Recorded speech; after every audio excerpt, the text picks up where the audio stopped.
start seeing all the forecasters, and when you look at their projections, the numbers indicate a pretty decent year in 2019. They are talking about S&P corporate earnings. In the S&P 500, some say growing 5 to 6%, and others saying 9+%, but we are still talking about growth in corporate earnings. Now, it's not going to be the average 22% growth rate in corporate earnings that we saw in 2018, because half of these 22% in corporate earnings growth in 2018 were due to the tax cuts. We still have a healthy consumer, in my opinion. Unemployment rates are still at 3.7%. The market is no more selling at 18, 19 times earnings, where it used to be selling early in 2018. Now the market is selling at 15 times earnings next 12 months. Therefore, I think markets are even less stretched than what they were in 2018 in the beginning of it.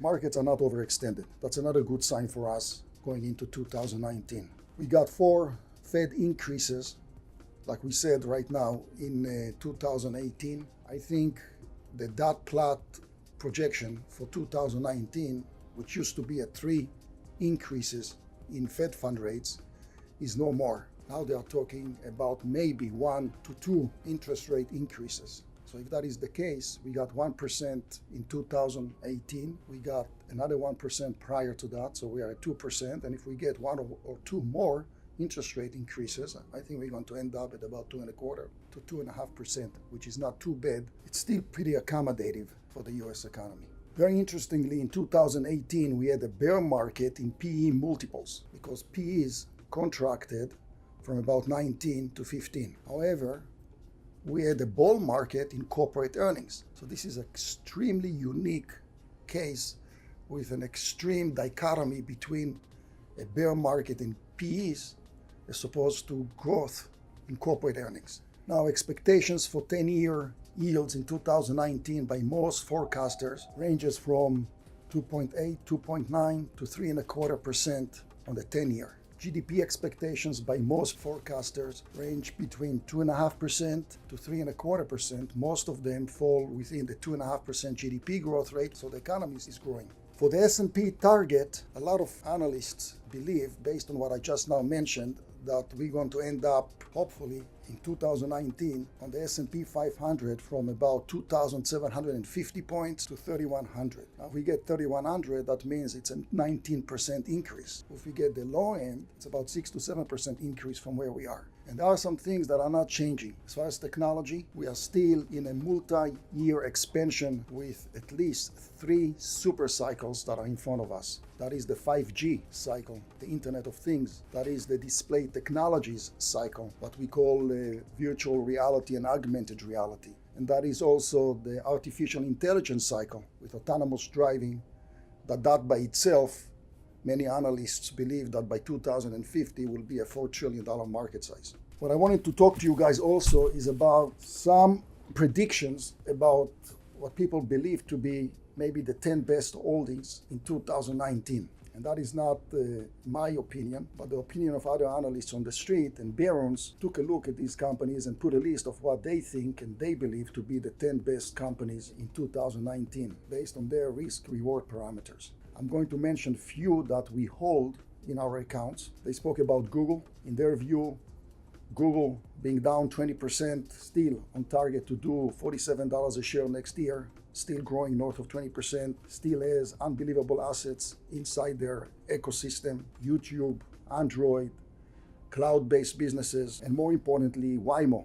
Another company they mentioned is Apple, and Apple still sits on $25 a share in cash. Google, by the way, sits on $145 a share in cash. And one of the reasons they are talking about Apple is because they are saying, how much worse can it get? A company that sells at 13 times earnings next year and or about 11 times earnings net of cash, with the understanding that their service business, which is a high margin business that includes the Apple Store, the Apple Music, and the Apple Care, this year will do about $37 billion in sales. And by 2020, many analysts believe will do about $50 billion in services alone. Another company on their list is Bank of America, due to the fact that they sell at 10 times earnings, making about $2.58 a share. 2-3 years from now, by 2022, a lot of analysts believe they can do $4 a share. And what's interesting about Bank of America, other than the fact that they pay dividends and increase their dividends, they return to shareholders about 10% of their market value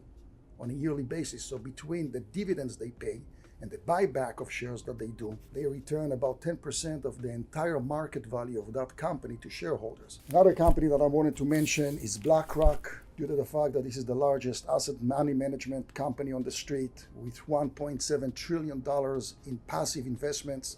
That's their iShares, selling at 14 times earnings. And one more company I wanted to talk about is Caterpillar, because they came down a lot, north of 20% just recently. Most of it, I think, was due to the fact that China and the US are not getting along with their trade dispute. But if there is a resolution in the horizon for resolving these trade disputes, I think Caterpillar can be a mega beneficiary of that, selling at 10 times earnings, paying 2.7% dividends, and a major player in the construction and the resources industries. Other companies they mentioned, which I'm not going to elaborate too much on, is Chevron, Daimler Chrysler, that sells at 6 times earnings. They still think the automobile industry looks very cheap.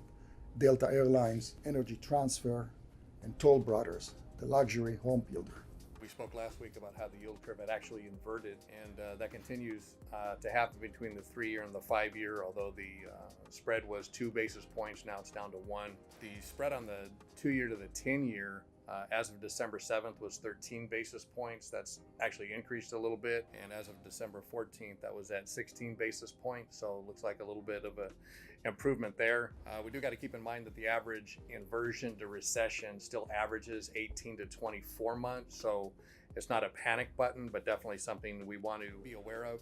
And again, my reading over the weekend, the consensus that I saw is that a recession in 2019 is unlikely by most forecasters' expectations, and most do expect the market to be up an average of 10% overall.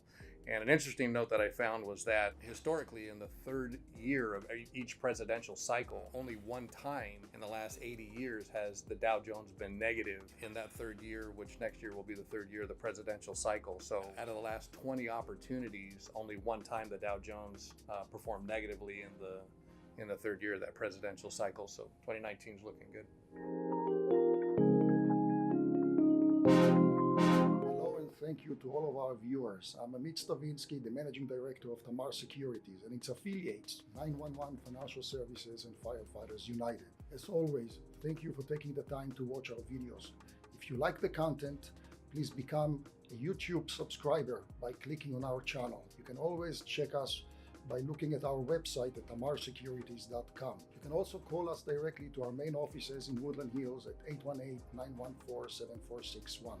The highlight of the week is that we at Tamar Securities wishing all of our loyal clients happy and safe holiday season. Thank you from the bottom of my heart for the trust you gave us over the years managing your assets.